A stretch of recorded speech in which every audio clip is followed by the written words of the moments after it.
Dia berubah-ubah. Ada masa 8. Ini jawapan politician. Tak boleh jadi. Why do you want? Kenapa nak berterima kasih? Sebab nak cerita benda tu bukan benda senang tau. Kita tahu sebenarnya deep down dia tak okey. Betul tak? Sedar-sedar dia dah buat something yang kita tak terfikir dia akan buat. What do you think? Selamat datang ke What Do You Think? Edisi Dr. Adam Zubir. Cikgu Ulwan kan? Ya saya. How's your mental health right now? It's pretty sedikit goyang sikit. Goyang sikit? Goyang sikit lah kan. Okay, scale 1 to 10. Skill saya apa? 10 tu teruk ke 10 tu bagus? Bergantung pada nombor. Yelah, 10 tu bagus ke 10 tu apa? 10 tu bagus. 10 tu bagus kan? 10 tu ya. bagus, I would say alhamdulillah stable 7 lah. Stable 7. Oi, not bad. Not bad lah, okay lah. Ya, okay sebab sebelum ni pun macam Ulwan pun banyak ada berkongsi tentang topik mental health ni. Ya, for sure. Yep. Tapi instead of kita yang sembang, bagaimana kalau kita bawakan tetamu khas yang lebih pakar dalam bidang mental health ini? Boleh. Tapi Kan? please give me your mental health rating terlebih dahulu. You bagi supaya kita boleh tanya guest kita, okay ke tak, mana nak improve. Macam tu. Saya punya mental health ni, I would say saya tak rasa yang saya ada apa-apa isu tentang mental health ni. So I never think about it. In terms of kan, bila kita cakap tentang mental health ni, ada macam-macam jenis kan. Ada yang anxiety, ada yang rasa depression dan sebagainya.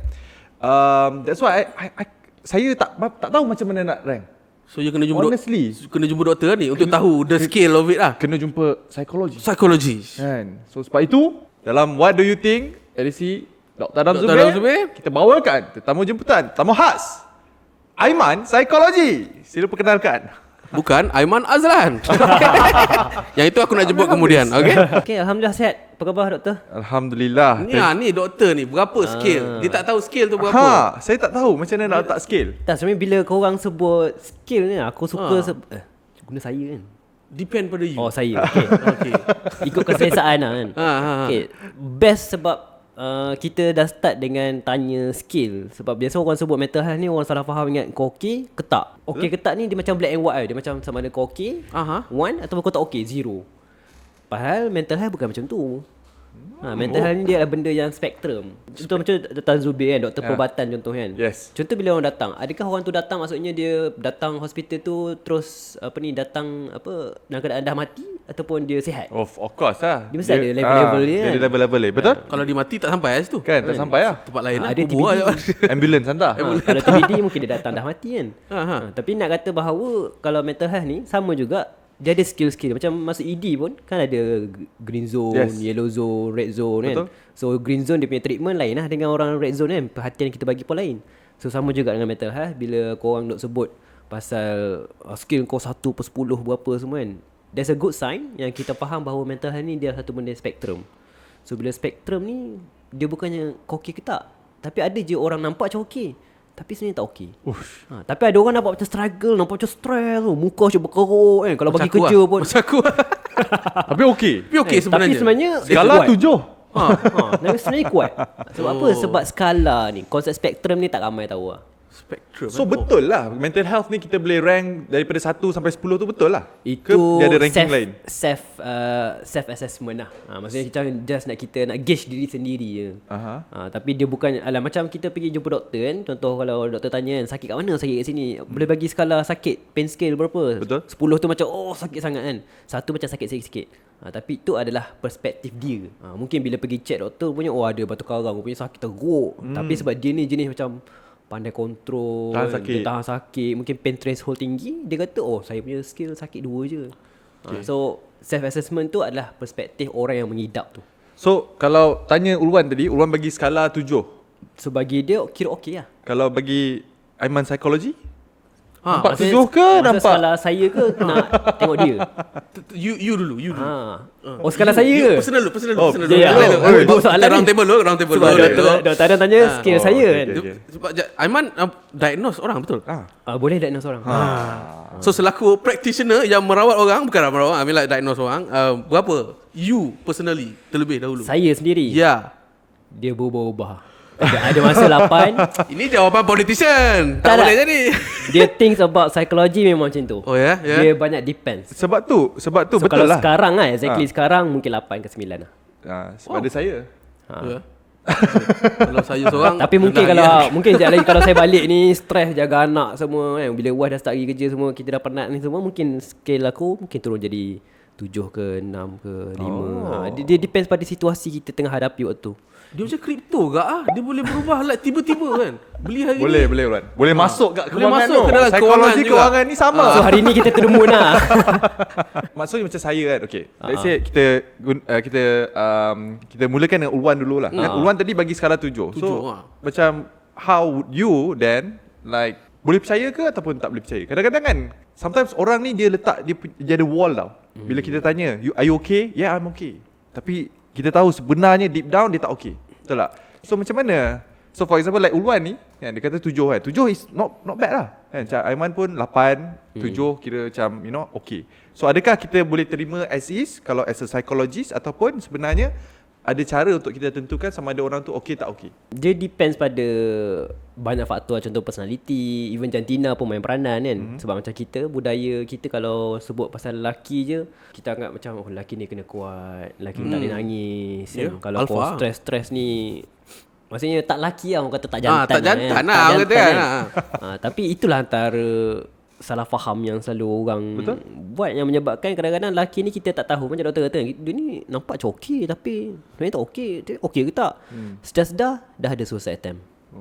Sebab lelaki memang macam ni, dia akan sembunyikan, dia tak nak tunjuk dia lemah semua sebab faktor jantina semua ni. Tapi once dia dah sampai threshold yang macam kita kata zone ni kan, threshold zone kuning atau zone merah yang teruk sangat tu, sedar-sedar dia dah buat something yang kita tak terfikir dia akan buat. Sedangkan sebenarnya proses tu dah ada dah ke arah sakit macam tu. Tapi sebab mental ni benda tak nampak. Dia bukan macam fizikal, kita nampak orang tu jalan kaki terherot ke, kepala berbalut, dia tak nampak. So something yang benda tak nampak ni kita ingat macam dia tak wujud. So hanya sebab tak nampak bukan maksud dia tak ada. So macam kalau Ulwan ni kira okey lah. Kalau dia kata okey, tengok performance kerja dia okey ke tak. Performance TikTok. Sebab kalau nak tengok status kesihatan mental ni, kalau ikut WHO dia ada 4 faktor lah dia tengok kan. First adalah kita dengan diri sendiri. Contoh dari segi rutin harian, selera makan okey ke tak. Okey. Selera tidur makan, macam mana. Alhamdulillah. Bagus ni. Tidur terlebih. okay. Kan dah okey ke? Sejak tak ada kopi. Far better lah daripada sebelum ni. Tapi still ada isu ke. Ada isu juga. Okay. Ada masalah tidur juga kadang-kadang kan. Lepas tu kadang-kadang isu faktor dari segi fokus kerja. Tu yang kedua. Kedua kerja. Masih lagi yang pertama. Masih lagi personal. Okey, kerja juga. Ni semua kerja tu satu, tapi fokus dia tu. Bukan setakat kerja lah. Maksudnya macam kita kan kadang kita tiba mengelamun, susah nak start buat kerja kan. Contoh masuk kerja pukul 8 tapi duk scroll lagi. Pukul 9 baru start buka apa kerja kan. Itu part of it lah kan. Itu part of it. Susah nak initiate fokus tu pun salah satu faktor yang kita nampak kesihatan mental. Itu baru satu. Dua, hubungan kita dengan orang lain. Relationship. Okay. How would you describe it? Maksudnya Abu cari gaduh, pukul orang, cepat terasa, cepat marah. Risau saya. Kan? Saya selamat ada sebelah ni. Kan kadang orang ada anger issue kan, itu pun salah satu faktor juga. Kan kadang benda yang macam marah sikit je, tapi dia punya marah tu macam kita rasa macam out of proportion. Wait, anger issue is a part of mental illness. Boleh jadi? Saya tak kata mental illness, tapi lebih pada mental health issue. Dia lain. Mental health lain. Mental health issue lain. So kalau orang tu memang pemarah, bahkan selalu kalau kita tengok, saya ni memang pemarah. Okay. Sebenarnya tak lah. Sebenarnya ada mungkin ada benda, mungkin personality tu satu, tapi pemarah tu yes, tapi pemarah yang sampai merosakkan tak? Okey, yang di luar. Contoh sampai tahap pukul, baling barang, tengking, tak tentu pasal. Itu bukan personality pemarah dah. Sebab kita tahu memang ada je orang personality je cepat marah, tapi bukan sampai marah yang merosakkan. Sebab marah tu just emosi manusia je. Tu hubungan lah. So hubungan dengan isteri kita, hubungan dengan anak-anak kita, dengan kawan-kawan, rakan sekerja dan sebagainya. Yes, betul. Lepas tu kadang-kadang orang yang balik kerja, dia stres daripada tempat kerja dia tak hilang, lepas ke anak. Ni faktor nombor 2 tadi lah. Tapi saya ada question lah. Aku kawan dengan kau waktu kau dah popular ke belum popular? Belum rasanya. Belum, Alhamdulillah. So boleh claim true friend. Okay. Aduh, yeah. So kita sembang pasal all this depression and whatnot kan. Tapi apa yang aku sendiri perasan lah, dalam mental illness ni, memandangkan aku suka gila on a criminology side. Maksudnya mengkaji macam mana, bukan nak cakap how to membunuh orang, bukan. Tapi nak belajar pasal. Suka gila in terms of movie, in terms of real cases, unsolved mysteries, solved mysteries semua kan. Apa yang aku nampak is actually benda-benda mental illness ni semua stems from our own childhood in a way kan. Our own childhood, misal kata macam saya sendiri lah, this is my personal case, saya tak cerita yang orang lainnya. Lebih kepada yalah, mak ayah dua-dua orang government. So pergi kerja pagi, balik petang, malam dah penat, something like that. So ada a felt of abandonment lah. Nak buat kerja sekolah, buat kerja sendiri, buat hal sendiri lah sebenarnya. I think benda tu affected my mental health sampai sekarang lah. Sampailah membawa kepada my own relationship. Tak kisahlah tempat kerja, isteri saya dan sebagainya lah.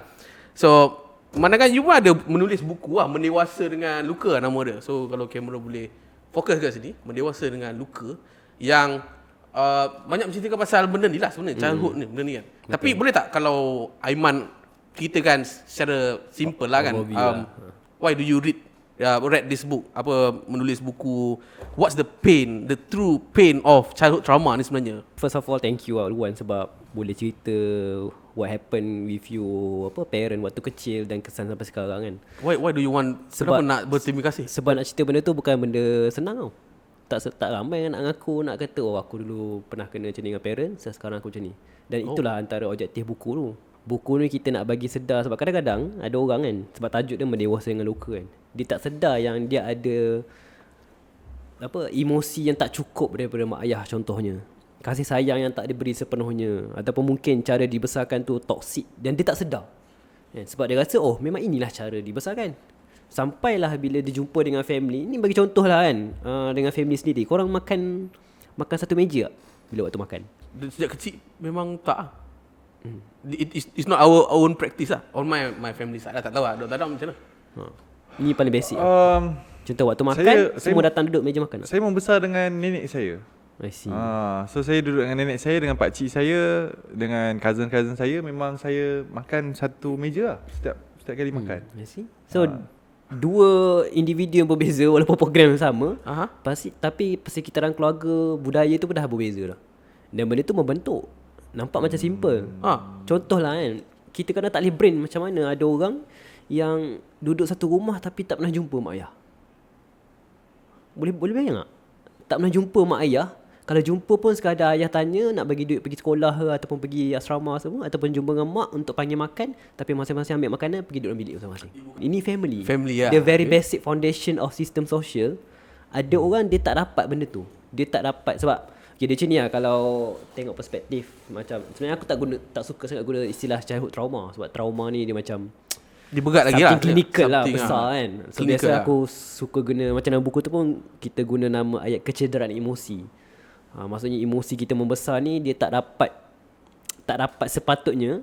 Contohlah ni sorry Luan, tadi kau bagi contoh kan, kau kata bila waktu zaman kanak-kanak mak ayah kurang memberi macam fokus ataupun yang macam mana, sebab balik kerja busy semua, menyebabkan nak buat kerja rumah seorang-seorang, makan seorang-seorang semua kan.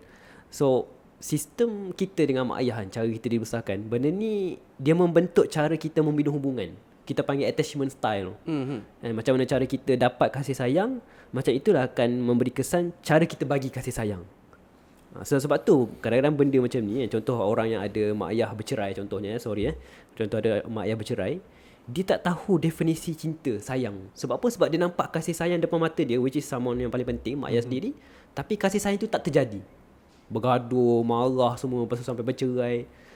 So agak-agak kesan dia, cara dia melihat dia dengan mak ayah, bukan dengan ayah, dengan pasangan dia nanti bila dia dah besar, mesti akan terkesan juga. Sebab apa? Sebab dia core principle love yang dia nampak tu adalah yang rosak. So dia akan bawa kitaran yang sama kepada generasi, kepada anak-anak dia, kepada cucu, dan benda dia terus berterusan. One thing good about this book kan, I would say kan, buku ni bagi mereka yang mungkin ada masalah hubungan misalnya, ataupun ada I would say rasa lost kan, like a lost soul, baca buku Mendewasa dengan Luka ni akan somehow mengingatkan ataupun memberi kita kesedaran tentang bagaimana kita membesar masa kita kecil dahulu. Betul?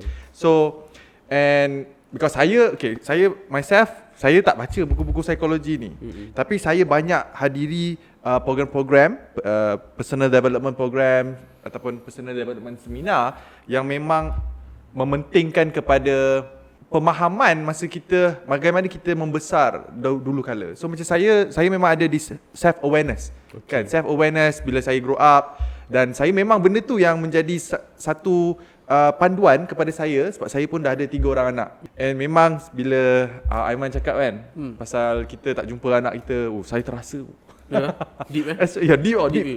Ustaz rehat lah. Macam bukan setakat kena step. Kena step tu pusing ni. Pusing kan. Keris nama dia. Memang tak boleh diselamatkan. Tapi because saya ada that self awareness, memang sometimes saya sendiri yang akan ambil that initiative untuk meluangkan masa dengan anak-anak. Sebab saya faham, and I've gone through a process lah, of course, go through this personal development seminar dan sebagainya. Bagi mereka yang mungkin tak berkesempatan, of course, reading books like this will really help.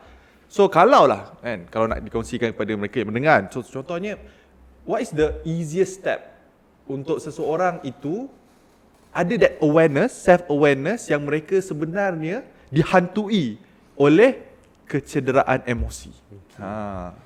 Selain daripada baca buku ni. Baru nak cakap. Nak promote sikit. Itu cara paling senang, baca buku ni. Tak sempat lah tengok video ni, beli je lah buku ni. Okay, alright. Silakan. Okay.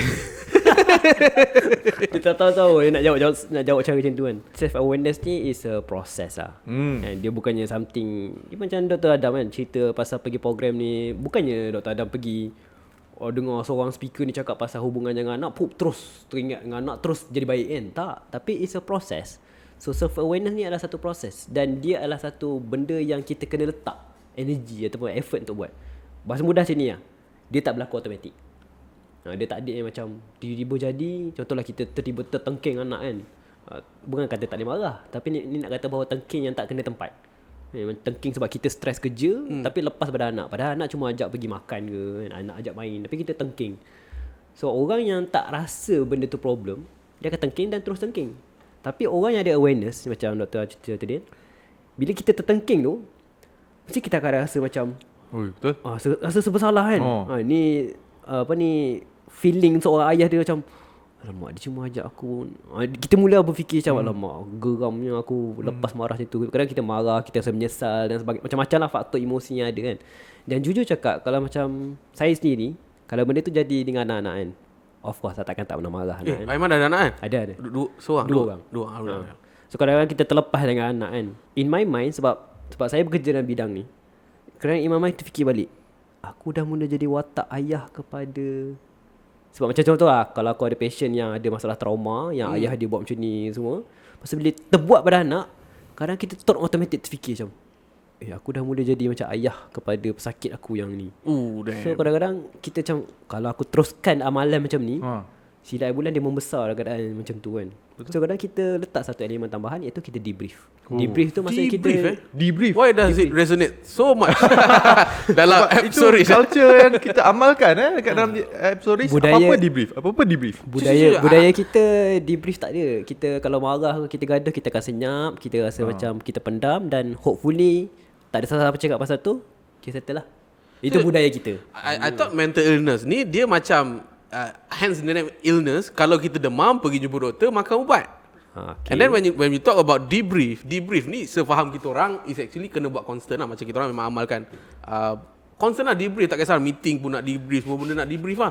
Makan kari pak ni pun nak kena debrief. Hangit lah ni catering lah. So what do you think? Debrief penting. Debrief tu dia macam nak menutup balik. Contohlah saya tak tahulah kerja kat sini ada bergaduh ke waktu meeting semua kan. Sebab kita nak keep on professional, takkan nak habis meeting terus gaduh-gaduh. So debrief tu adalah proses untuk kita fokus balik apa isu, apa benda problem kita boleh baiki, dan supaya next time tak berlaku lagi.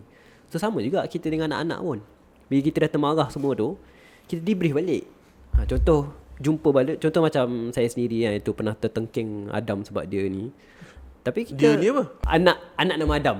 Anak bernama Adam. Anak saya nama Adam. Aiman nama Adam. Nama Adam. Tapi bukan Adam ini. Adam Aiman lah, bukan Adam Zubir lah. You are talking with different Adam Adam Aiman. Adam Aiman. Adam Zubir. Nama Adam Aiman. Satu hari nanti dah boleh kertas tu. Nampak gaya Adam Aiman ni akan jadi, InsyaAllah, seorang influencer juga. Betul? Follower nama X. sedap. Follower Aiman. 100,000 insyaAllah. So kita debrief balik lah.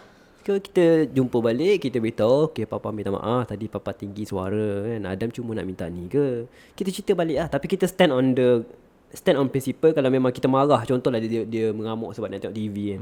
Kita marah tak bagi tengok TV.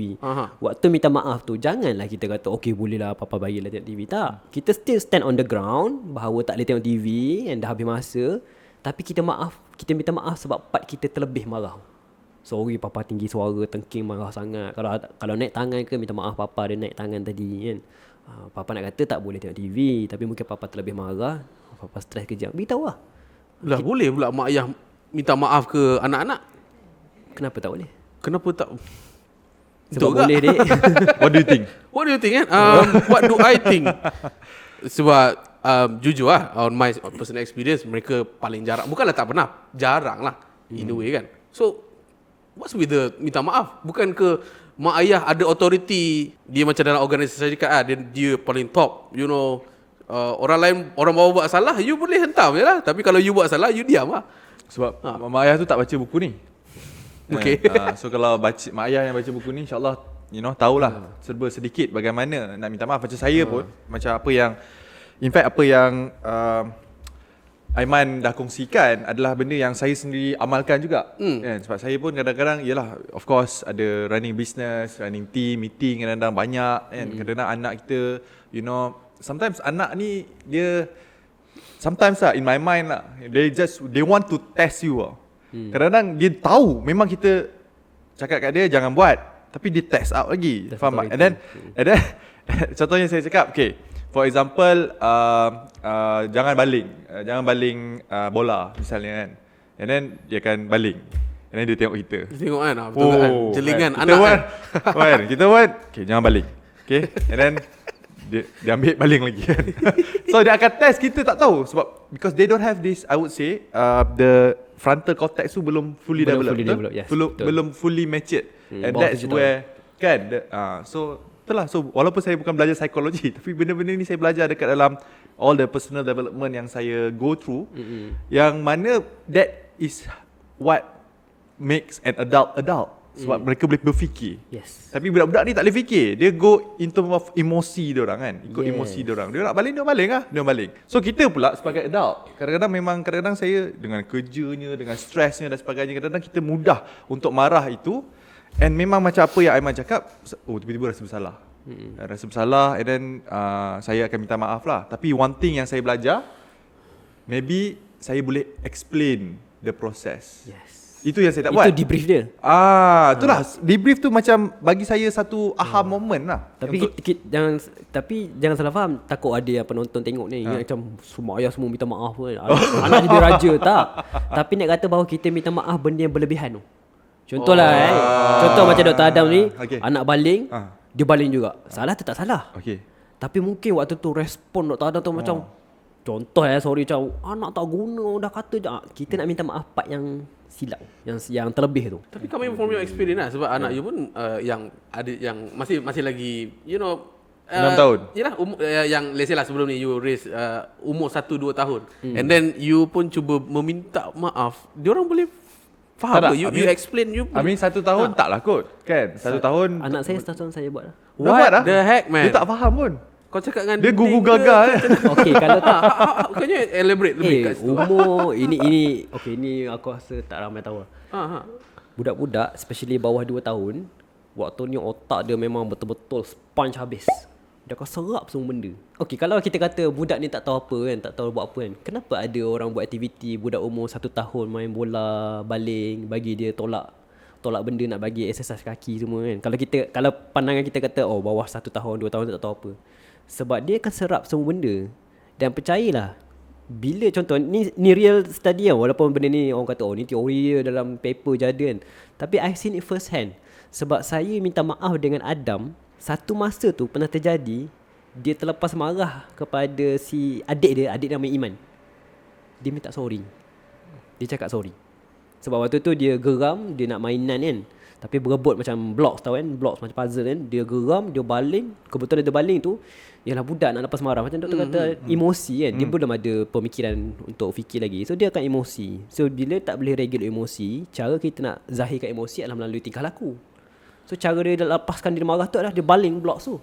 So bila dia baling blok tu, tepat kena kepala adik dia sampai benjol. Waktu tu nampak amarah sampai dia dah macam sampai kita dah tenangkan dia sebab kita kena korogilate balik emosi dia kan. Tapi lepas habis tu bila dia ajak nak berbaik, nak ajak main sekali, dia minta maaf. Ke kau sebagai ayah yang memaksa dia Tak. minta maaf? Waktu tu aku cuma marah dia, cakap dia Adam tak boleh buat macam ni. Cakap Adam boleh marah. Waktu tu kita validate lah, kita beritahu Adam boleh marah. Papa tahu Adam marah, Adam nak block tapi Iman ambil juga kan. Padahal Adam tengah main. Kita validate apa yang dia tengah buat, tapi kita kena disiplin benda yang tak boleh buat tu. Dia kata tapi Adam tak boleh baling macam ni, kena kepala orang. So kita buat, bagi dah empathy, nak ajar konsep empathy, kita ambil block tu. Cakap ni kalau block ni kena kepala Adam, tengok keras tak? Kalau kena kepala Adam macam mana? So kita letak kat kepala dia, bagi dia rasa keras kan.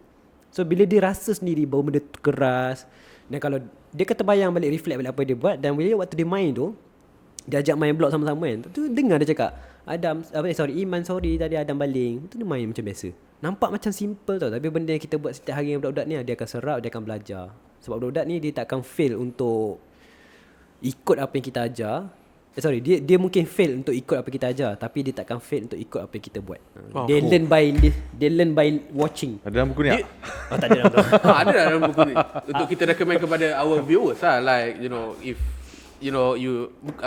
this is to orang yang baru dapat anak, you tak nak ulang balik kesilapan yang mak ayah you buat. So adakah Itulah dia punya objektifnya. itulah objektif dia? Ada spesifik chapter tak?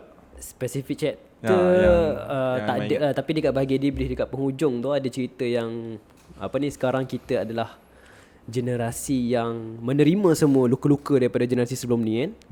Tapi dekat bahagian last tu yang bangkit kembali tu, resolusi bahagian 3 yes. Bangkit kembali bahagian 3. Kembali. So dekat situ nak cerita bahawa it's time for us to stop this cycle untuk kita tak bagi pada anak-anak. Sebab isu emosi ni isu besar. Kan? Bila tak regulate emosi, kadang inilah yang Kak dah susah nak, bila dah besar tak pandai nak kontrol emosi, mulalah self harm, dia akan mudah anxiety. Sebab apa? Sebab waktu kecil tu dia tak dapat kemahiran nak mengurus emosi tu. Dan kita bukan nak salahkan mak ayah, bukan tu point dia lah. Tapi nak kata bahawa mungkin mak ayah pun tak dapat benda tu daripada mak ayah dia orang. So bila dia tak dapat, macam mana dia nak bagi kan? So kelebihan kita sekarang sebab kita dah ada knowledge, dah ada ni buku semua ni, kita nak hentikan kita supaya anak kita tak dapat kesakitan kita dulu tu. Berat pula tiba-tiba. Tak, memang kena berat lah. Kalau ringan kita tak buat lah podcast pada hari ni itulah.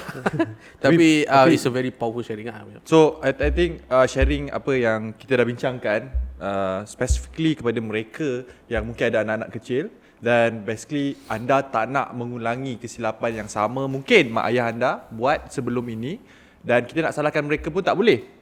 Sebab zaman mereka tu, mungkin tak dapat that ilmu itu, kemahiran, knowledge itu tak sampai kepada mereka. So nak salahkan mereka pun tak boleh. Dan kenapa mereka buat begitu pun most likely is because of their childhood trauma. Maksudnya nenek atuk buat, betul, nenek atuk buat sebab moyang. Dan so basically our goal, especially the young generation, kan, generasi baru, tugas kita adalah untuk menghentikan that vicious cycle supaya anak-anak kita akan mempunyai masa depan yang lebih cerah, dan mereka insyaAllah akan continue to foster better relationship with their children moving forward. Hopefully itulah aim dia. Ya, tapi persoalannya bagi mereka yang mungkin adalah mangsa keadaan, mangsa childhood trauma, kena tengok video episod seterusnya. Yep, exactly. Jadi bagi mereka yang nak dapatkan Mendewasa dengan Luka, buku yang ditulis oleh Aiman Amri, our special guest, anda boleh pergi kepada link yang kami sertakan di ruangan description ataupun di bawah. So, dapatkan buku ini supaya anda tahu bagaimana nak mengatasi childhood trauma anda, ataupun bagaimana nak mendidik anak-anak anda supaya mereka tak melalui nasib yang sama. Dapatkan buku ini sekarang.